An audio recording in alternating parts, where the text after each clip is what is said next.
Marcos 1, 2 a 8. Eu farei a leitura e peço que os irmãos acompanhem comigo aí, de maneira silenciosa, esse texto da palavra de Deus. Conforme está escrito na profecia de Isaías, eis aí envio diante da tua face o meu mensageiro, o qual preparará o teu caminho. A voz do que clama no deserto, preparai o caminho do Senhor, endireitai as suas veredas. Apareceu João Batista no deserto, pregando batismo de arrependimento para remissão de pecados. Saíam a ter com ele toda a província da Judéia e todos os habitantes de Jerusalém, e confessando os seus pecados, eram batizados por ele no rio Jordão. As vestes de João eram feitas de pelos de camelo, ele trazia um cinto de couro e se alimentava de gafanhotos e mel silvestre, e pregava, dizendo: após mim vem aquele que é mais poderoso do que eu, do qual não sou digno de, curvando-me, desatar-lhe as correias das sandálias. Eu vos tenho batizado com água, ele, porém, vos batizará com o Espírito Santo. Amém. Eu confesso aos irmãos que eu sou encantado com algumas respostas que as Escrituras nos dão para perguntas existenciais. Alguns intelectuais do nosso tempo mesmo, que eu poderia citar aqui alguns nomes, embora não sendo cristãos professos, reconhecem que o pensamento cristão, ou o conceito de Deus na cultura ocidental, é uma estrutura, é um pensamento muito sofisticado, que oferece muitas respostas. Nesse sentido, na minha opinião, um exemplo, de resposta que a Escritura traz, que é muito elevada, que não é comparável a nenhuma outra resposta, é no que se refere ao motivo de nós estarmos aqui. Os teólogos de Westminster compuseram catecismos para a gente estudar. Quando eu falo dos teólogos de Westminster, eu estou me referindo à nossa tradição teológica, que remonta ali ao concílio, que gerou a Confissão de Fé de Westminster lá na Inglaterra, e que traduz, na verdade, são os nossos símbolos confessionais. Aquilo que vamos colocar que é o nosso padrão interpretativo. E a primeira pergunta, tanto do breve catecismo, como também do catecismo maior de Westminster, é: qual o fim principal do homem? Para que nós nascemos? E a resposta: glorificar a Deus e gozá-lo para sempre, ter prazer em Deus. Glorificar a Deus e ter prazer em Deus. Eu acho essa resposta muito especial, porque ela dá muito sentido e ela faz muito sentido. Por que ela dá sentido e faz sentido? Em primeiro lugar, ela dá sentido porque isso nos remete a uma vida de excelência. Do que eu estou falando? De repente, você, como um cristão, como um servo de Deus, é conscientizado de que qualquer atitude sua, quer comais, quer bebais ou façais outra coisa qualquer, tudo é para Deus. Então, você não vai ser um bom marido para a sua esposa, você vai ser, na verdade, um marido para a glória de Deus. Você faz para Deus. Você não vai ser uma esposa por causa do seu marido, mas é para Deus. Você não vai ser um pai por causa da sua filha ou do seu filho, dos seus filhos. Você vai ser um pai para a glória de Deus. Você vai glorificar a Deus como pai. E assim também, como filho, na verdade, nós somos chamados a sermos profissionais que trabalham não para os seus patrões, mas para Deus. Então dá sentido à vida. Nos impele a uma vida de excelência, porque aquilo que nós fazemos, nós não devemos fazer para pessoas ou para um propósito terreno, mas nós devemos fazer para Deus. Do mesmo modo, eu disse que dá sentido e faz sentido. Faz sentido por quê? Faz sentido porque se Deus é a fonte de todas as fontes, foi Ele que nos deu a vida, é natural que a nossa vida seja também vivida para Ele. Afinal de contas, ela veio dele e volta para Ele quando assim vivemos. E isso esvazia toda a ideia de que nós vivemos para a nossa felicidade ou para nossas realizações pessoais. Não! Nesse caso, nós vivemos para Deus, é para o propósito de Deus. E se para nos transformar em verdadeiros instrumentos da glória de Deus, seja preciso passar por experiências desagradáveis para nos moldar, ou que nos desagradam porque não fazem parte do nosso querer, mas faz parte de um propósito de te transformar em algo que Deus quer que você seja, que é para a glória dele. Eu acho isso muito elevado, muito especial. Não é qualquer sistema de pensamento que resolve o nosso problema existencial dessa maneira, dando sentido e fazendo muito sentido.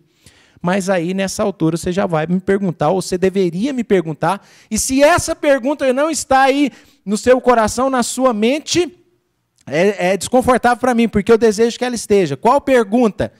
Pastor, o que isso tem a ver com o texto? Essa pergunta é muito importante, porque é sinal que você está ligado no texto. O que isso tem a ver com o texto? Bom, meus queridos irmãos, como nós vimos na semana passada, o evangelista Marcos, ele começa o seu evangelho aí no verso 1 dizendo, ó, princípio do evangelho de Jesus Cristo. Esse é o início, esse é o ponto de partida para para trazer para vocês a boa notícia, o evangelho. O evangelho significa boa notícia. Nós vimos um pouco disso no domingo passado. Se você quiser assistir essa mensagem, tem lá no canal ainda como uma transmissão, muito em breve como uma mensagem, numa playlist, numa série de mensagens para você acompanhar essas reflexões. Mas aqui Marcos usa a palavra arquê, aqui arquê tu evangélio, né? O princípio do evangelho. Arquê no grego, né? Na verdade a gente fala arquê, mas é arre, a pronúncia, que significa princípio, início, é o mesmo que aparece, no caso em hebraico lá, em Gênesis é Bereshit, né? No princípio criou Deus. Em João, no princípio era o verbo. E aqui, princípio do evangelho, o ponto de partida, o começo, o fundamento, o começo do evangelho. E o que é? E aí Marcos traz aqui, como começo do evangelho, a narrativa sobre o ministério de João Batista. Não somente isso, ele fala que o começo do evangelho é o ministério de João Batista, mas ele traz também uma narrativa a partir do verso de número 9 do batismo de Jesus, como começo da boa notícia, e ele traz também como começo da boa notícia a tentação de Jesus, e ele traz também aí no verso de número 12 do Evangelho, que você tem a sua Bíblia aberta aí, 12, 13, e ele traz também a partir do verso 14, o anúncio do reino feito por Jesus e a vocação dos discípulos. Então ele pontua esses fatos, esses eventos históricos como o começo da sua narrativa. Este é o princípio, este é o início da boa notícia que eu venho trazer. Qual que é a boa notícia? De Jesus Cristo, Filho de Deus. Arqueto evangélio tu Yeshua Cristo hu tu teu.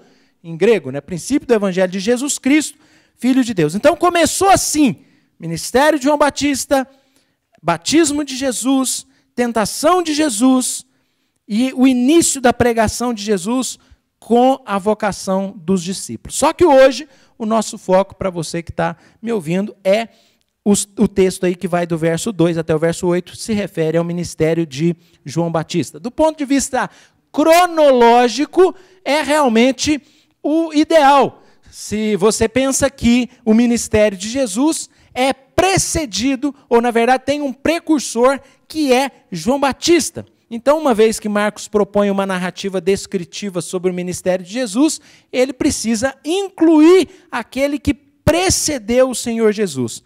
E aí, meus irmãos, a gente vai conectar agora, depois que nós consideramos aqui uma introdução ao assunto e uma narrativa, uma descrição do que está aqui no texto, que nós voltamos para aquilo que nós tratamos na introdução, o nosso axioma. O que é um axioma? Que palavra estranha. Axioma é um princípio, é um ponto de verdade em que nós tomamos ali como uma referência. Que axioma é esse que nós cantamos aqui no culto, que nós falamos sobre ele aqui no culto? Dele, por meio dele, para ele, são todas as coisas.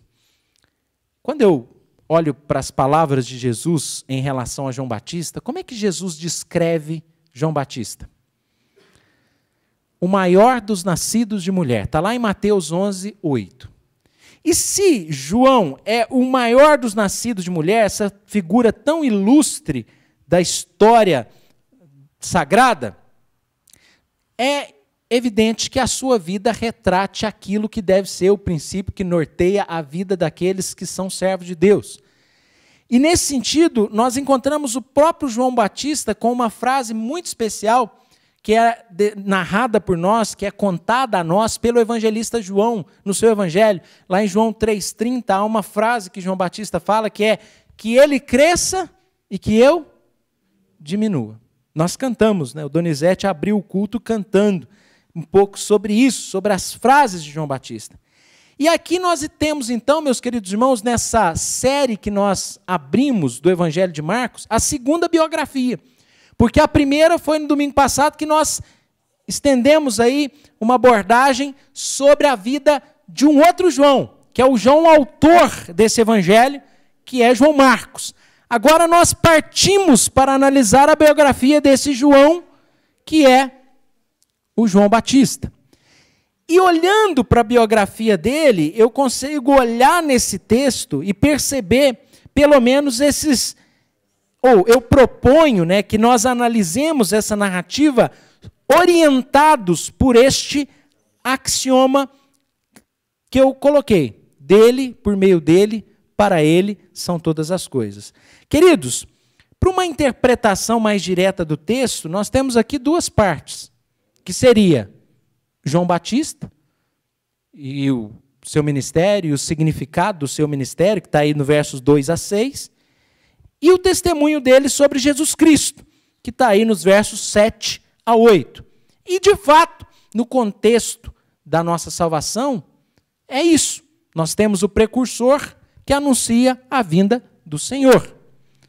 Mas quando eu penso nesse axioma dele, por meio dele, para ele, e proponho que nós analisemos esse texto a partir daí, é para enriquecer a nossa reflexão e as nossas aplicações em relação a esse texto. Como assim? Bom, vamos lá. Em primeiro lugar, verso 2, dele. Dele o quê? Conforme está escrito na profecia de Isaías. Então, Marcos começa narrando a história de João Batista a partir do que foi dito sobre ele no Antigo Testamento. Então, João Batista, na verdade, é a caracterização, é a personificação de uma profecia. E Marcos cita, então, Isaías. No entanto, quando eu olho para o verso 2 ainda, eis aí envie diante da tua face o meu mensageiro, o qual preparará o teu caminho, esse texto não é de Isaías. Esse texto aí é do Malaquias. Está lá em Malaquias 3:1.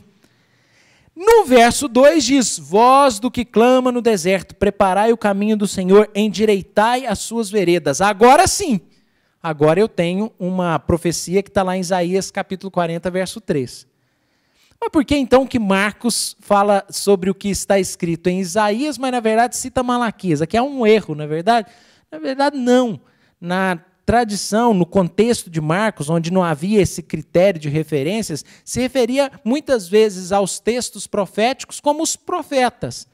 E às vezes, por causa do tamanho do livro, você citava um texto de um livro, mas referenciava-se em Isaías, porque Isaías representava a grande porção dos profetas. Então, por mais que Marcos diga que é Isaías e cite Malaquias, mas é que não havia necessidade dessa precisão. Lembre os irmãos que ali ele não tinha a Bíblia na sua mão, o Antigo Testamento. Tinha os rolos que ficavam, via de regra, nas sinagogas. Poucas pessoas tinham os rolos. Então, para referir-se a um texto do Antigo Testamento, poderia-se falar no livro maior, que representava o todo dos profetas. Se lembrem que muitas vezes na Bíblia fala-se do quê? Dos salmos, da lei e dos profetas, ou da lei, dos salmos e dos profetas, como uma representação daquilo que está escrito. Mas isso não é o mais importante, isso é só para a gente entender por que ele fala de Isaías e cita Malaquias. O que nos interessa aqui é pensar que a história é de Deus, irmãos. Como assim a história é de Deus? Sim, dele é a história, há um propósito eterno em relação a essa boa notícia que Marcos vem trazer, a boa notícia de Jesus Cristo. E Marcos está dizendo para nós que a boa notícia de Jesus Cristo começa pelo seu precursor, que é João Batista. No entanto, o precursor foi anunciado no Antigo Testamento, tal qual o Messias também é anunciado. Qual que é o primeiro anúncio do Messias, meus irmãos? O primeiro anúncio está lá no primeiro livro da Bíblia, nos primeiros capítulos. Quando Moisés escreveu o primeiro livro, ele disse que o filho da mulher pisaria a cabeça da serpente. Está lá na narrativa de Gênesis 3, da queda. Então ali nós temos o proto-evangelho, quer dizer, o prenúncio do evangelho, o pré-anúncio do evangelho. E aqui, Marcos então está remontando esse propósito de Deus que, segundo Apocalipse 13:8, é antes da fundação do mundo. Então, se você tem o primeiro anúncio em João 3,15, lembre-se que o propósito é antes mesmo da criação, porque Deus sabia de todas as coisas. Deus sabia porque Ele é Senhor da história. Nada foge do seu controle. E Ele sabia da queda, e Ele sabia da necessidade de redenção, e Ele é o Deus de amor que preparou um caminho de redenção, e o caminho de redenção passa pelo precursor e pelo Senhor da salvação, que é Jesus Cristo. Então, Marcos nos remonta a essa realidade que é a história de Deus. Há um cântico que diz que no correr da história Deus vai revelando o seu amor. E é de fato, no correr da história Deus vai revelando os seus planos, onde nada foge do controle de Deus. Ele trabalha, segundo Daniel, com os exércitos dos céus, e ninguém pode perguntar para ele o que fazes, porque ele realiza tudo segundo o conselho da sua santa vontade. E as responsabilidades humanas são ignoradas de maneira nenhuma, mas elas são contingentes à vontade de Deus. Deus conduz a história sem eximir as pessoas, os seres espirituais, de suas responsabilidades, mas de modo que tudo aconteça de acordo com a tua vontade. Dele é a história.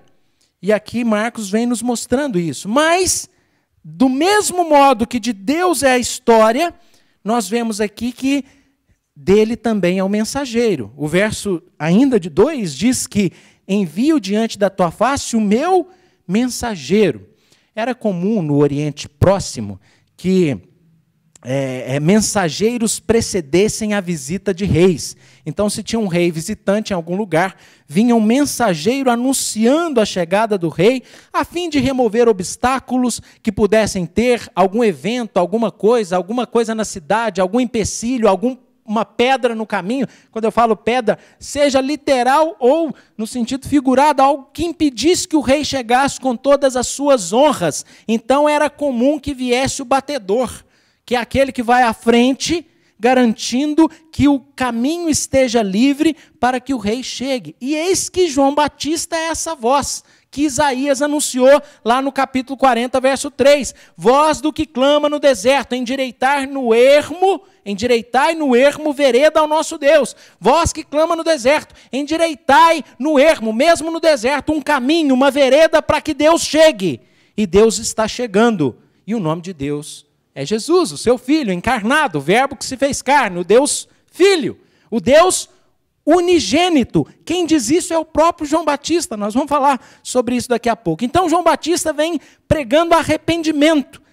Nós vamos ver no verso 4 que ele apareceu no deserto pregando arrependimento. Mas antes de chegar ao verso 4, nós temos aqui que João Batista está preparando o caminho, anunciando o Cordeiro que tira o pecado do mundo. Mas eu quero chamar a atenção também, a voz do que clama no deserto, preparai o quê? O caminho de quem?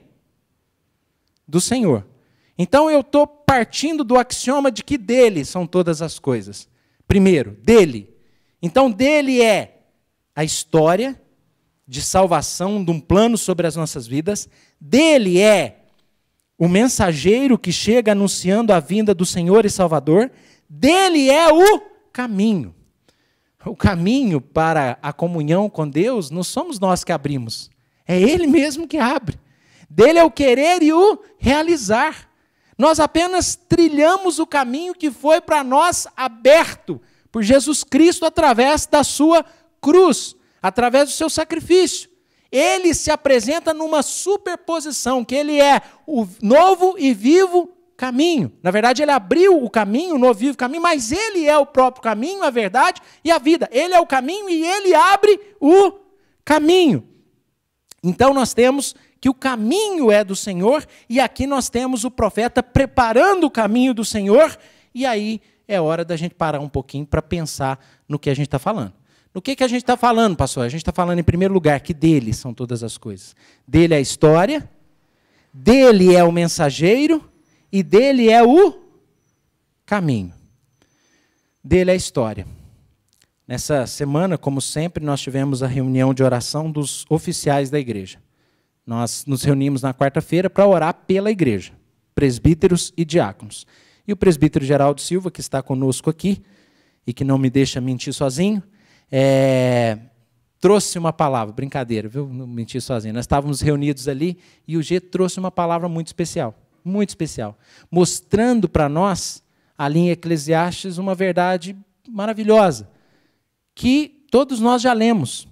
Tudo tem o seu tempo debaixo do sol. Há tempo de chorar, há tempo de rir, há tempo de semear, há tempo de colher, há tempo de abraçar-se, tempo de afastar-se, de abraçar, há tempo para tudo. E há propósito para todo esse tempo. Deus tem um propósito para cada tempo que a gente vive.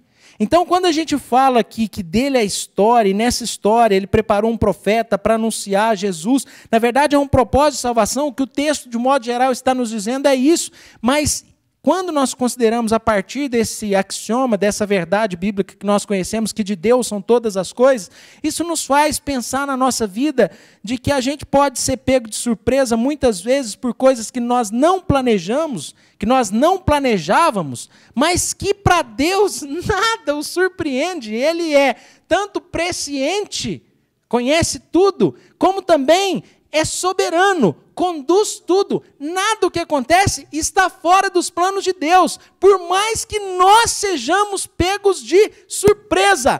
Aqui não havia surpresa, podia haver surpresa para os judeus que ouvem sobre alguém lá no deserto pregando algo que eles não conheciam. O quê? Arrependimento e batismo. Isso era novo para eles, mas para Deus não é. Há um plano eterno, e Marcos está mostrando isso, a soberania de um Deus que preparou a nossa salvação, mas não é somente isso, um Deus que é dono da história e que nos conduz na história, e há propósito para todo o tempo que nós vivemos. Nós precisamos considerar isso, que para nós surpresas acontecem, mas nesse momento de surpresa, seja para alegria, ou para tristeza, ou para apreensão, ou para medo, ou para incompreensão, olha, Deus é dono da sua história, dele são todas as coisas, do mesmo modo que era dono da história de salvação aqui, dono dessa história que anunciou João Batista, ele é dono das nossas vidas, ele é dono da nossa história.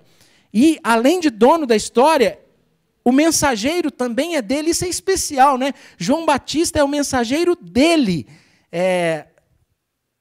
Isso é especial porque me faz lembrar de 1 Pedro, capítulo 2, verso 9, que diz o quê? Que nós somos o quê? Povo de propriedade exclusiva de Deus.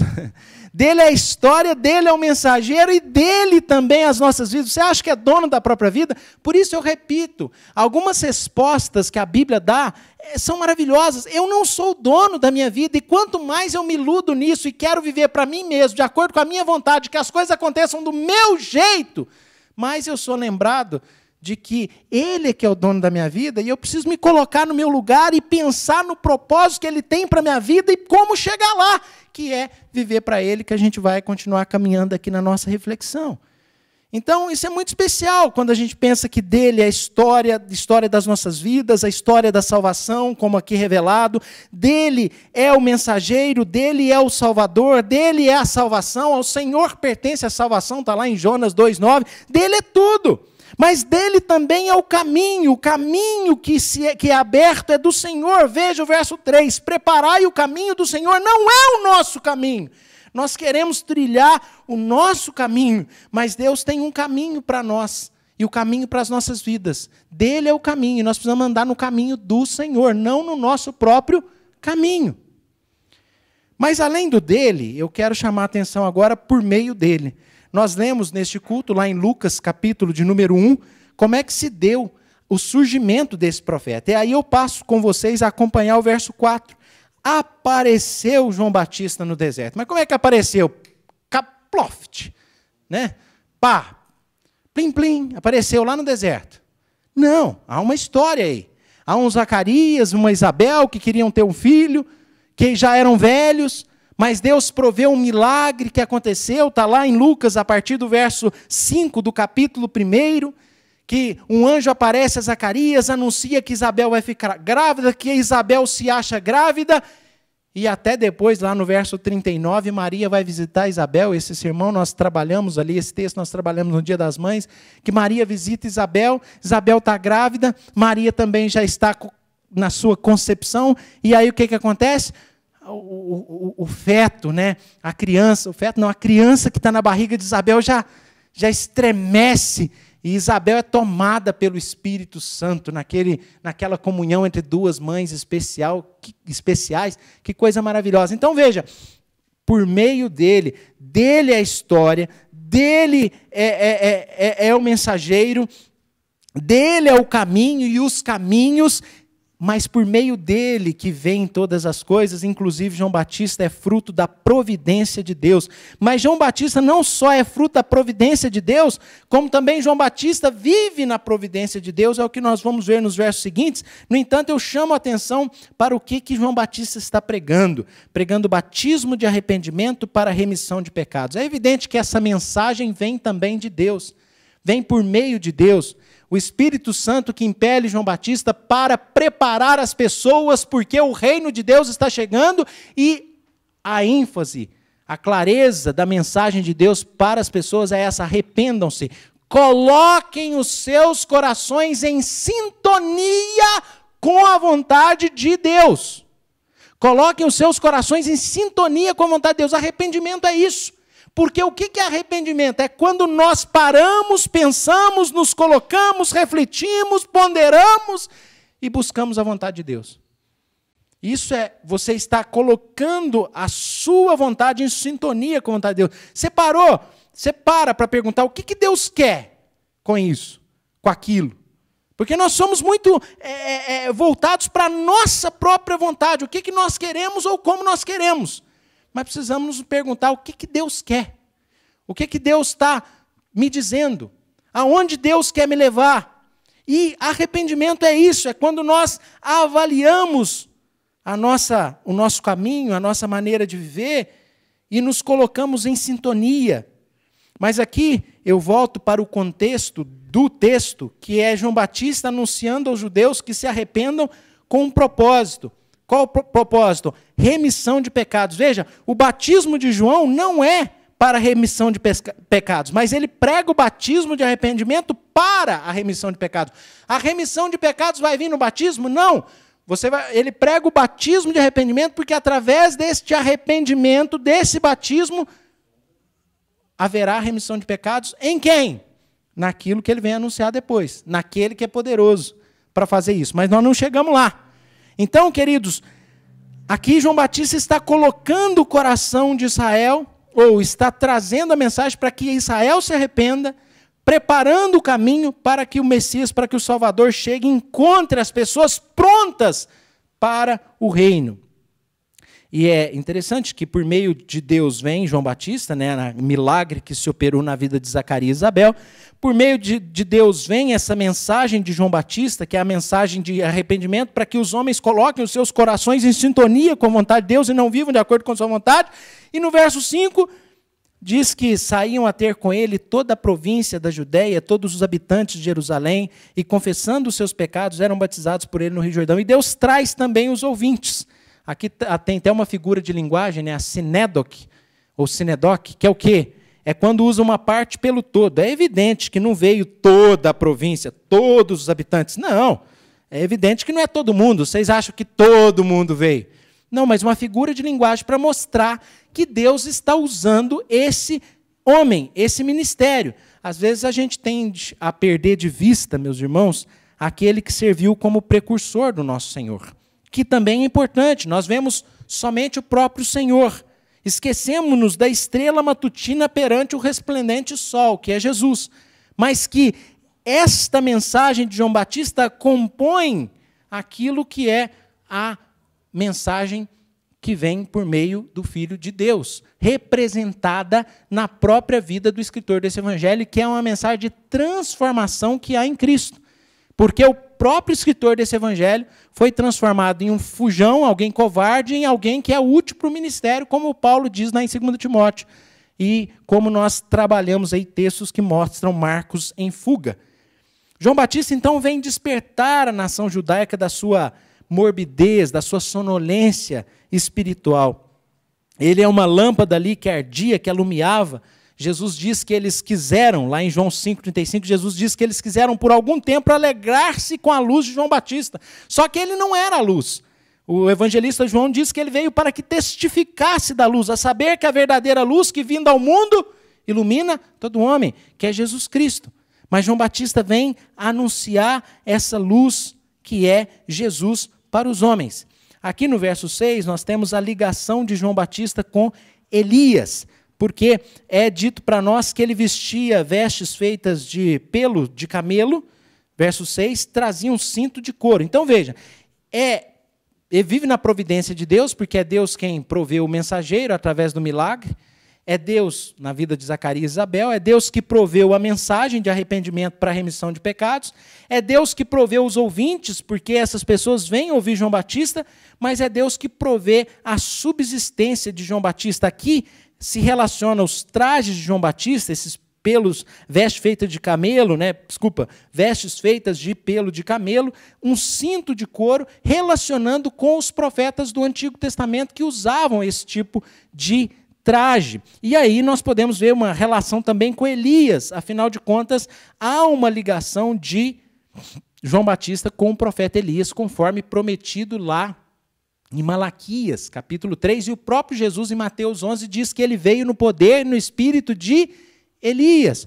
Como era a profecia? Mas eu quero chamar a atenção que a gente está trabalhando por meio dele, dele são todas as coisas, como a gente já viu, por meio dele.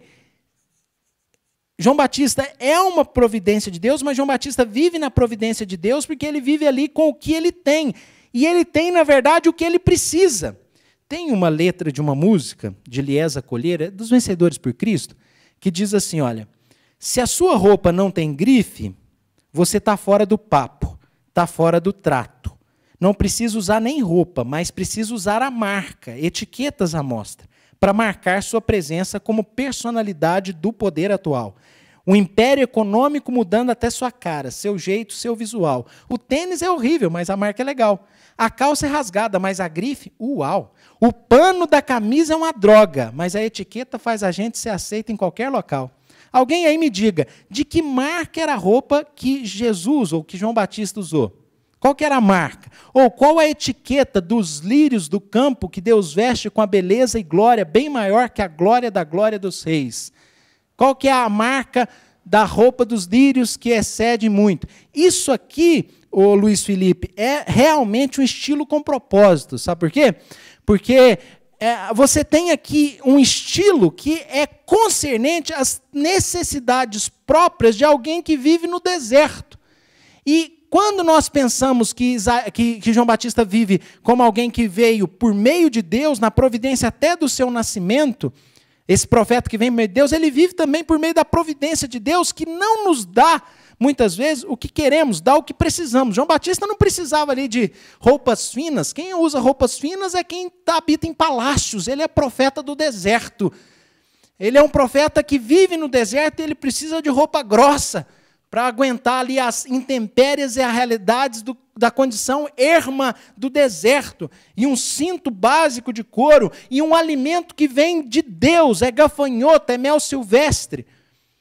Não trate isso como algo tão absurdo, comer gafanhoto, coisa estranha, mas temos que considerar que é cultura oriental, mas ele vivia com aquilo que vinha das mãos de Deus, e a gente precisa pensar nisso, que buscando aí uma aplicação, viver sob a provisão de Deus. Deus provê os meios, os caminhos e tudo que a gente precisa.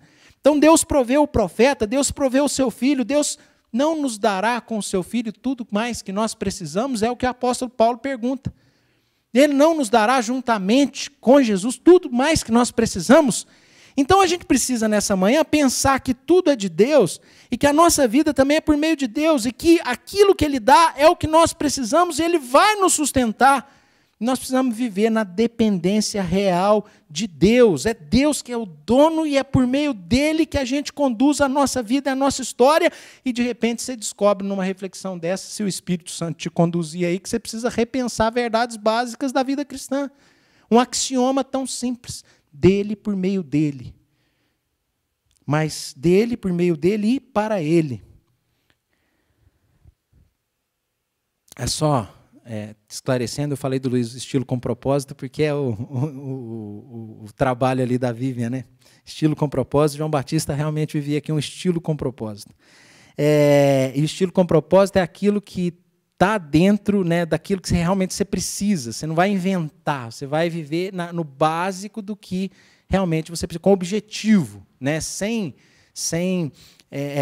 algo com um propósito específico e sem invenções desnecessárias. O menos é mais. João Batista é o menos é mais mesmo. Verso 7, verso 8, então, dele, por meio dele, agora, para finalizar, para terminar, para ele. É o terceiro ponto. Como eu disse para vocês, meus queridos, a mensagem aqui ela é muito direta.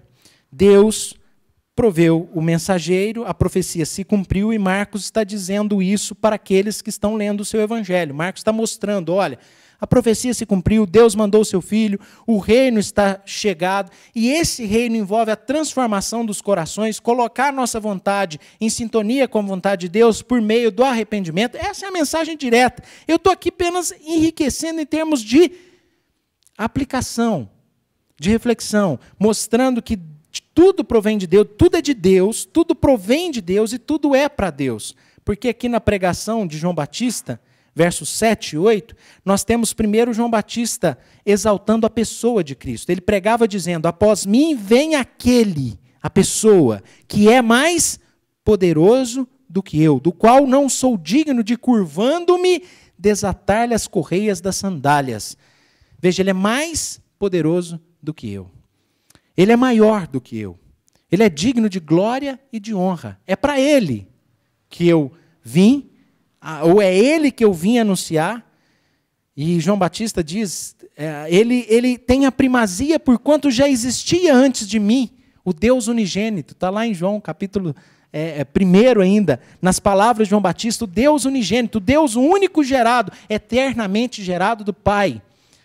Por quê? Porque Jesus, quando Jesus começou a existir, ele sempre existiu como eternamente gerado do Pai.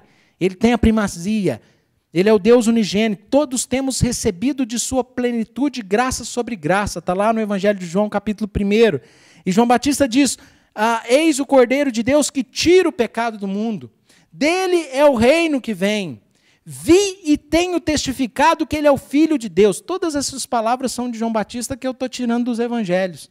E ele mostrando a essência da pessoa, exaltando a pessoa do Cordeiro de Deus, do Filho de Deus. E aqui ele usa uma figura ou uma linguagem muito interessante se nós entendemos o que ela significa. Porque ele diz que ele não é digno de quê? Curvar e desatar-lhes as correias das sandálias. É muito interessante se você entende a cultura oriental. Porque há dois movimentos na cultura oriental no que tange a sandália. Um é o movimento de quem vai sair de casa e precisa calçar a sandália. E, normalmente, um discípulo, uma pessoa próxima, numa relação mais íntima e mais honrosa, é aquele que traz a sandália para o seu mestre, que traz a sandália para o seu superior. Um filho traz a sandália para o pai, para poder calçar e sair. Agora, quem tira as sandálias não é um filho, não é um discípulo, não é alguém próximo. Quando você chega em casa, você chega o quê? Com a sandália suja de poeira. E quem que tira a sandália?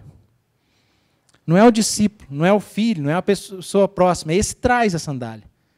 Mas quem vai tirar a sandália e limpar é o escravo. Então, quando o senhor chega em casa, o escravo já vem correndo para tirar a sandália, seja do seu senhor, seja de um visitante, para limpar a sandália, para guardar a sandália. Mas a sandália limpa não vai ser ele que vai pegar. Quem vai pegar é alguém numa condição melhor. O escravo só pega a sandália suja para limpar e guardar. E João Batista diz que não é digno de ser escravo dele. Mostrando a grandeza, a excelência da pessoa de Jesus Cristo. Por quê? Porque ele tem a primazia, ele já existia antes de mim, ele é eterno Deus encarnado. E ele diz, ele é o Deus unigênito. Ele é o Deus encarnado e manifesto, é Jesus, e João Batista está nos anunciando isso. Quem somos nós para nos relacionarmos com Deus? A nossa vida é para Ele. Talvez nessa manhã a gente precisa pensar nisso. A gente não pode se portar como donos das nossas próprias vidas. Quem somos nós para nos relacionarmos com Deus? Louvamos porque Ele nos permite esse relacionamento por meio do Filho. Mas aqui, aquele que é o maior dos nascidos de mulher diz que não é digno de ser escravo dele.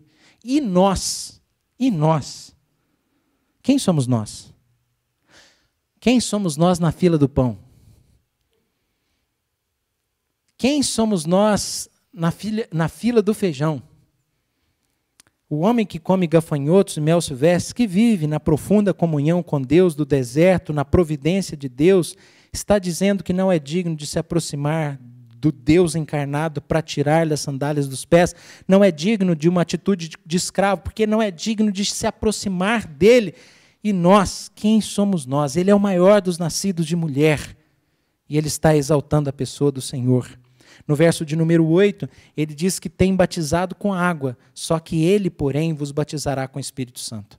Isso é profecia também. Do mesmo modo que está escrito, vós do que clama no deserto, endireitai suas veredas, referindo-se a João Batista, do mesmo modo que está escrito, eis que envio diante da tua face o meu mensageiro que preparará o caminho, está escrito em Isaías 6, está escrito...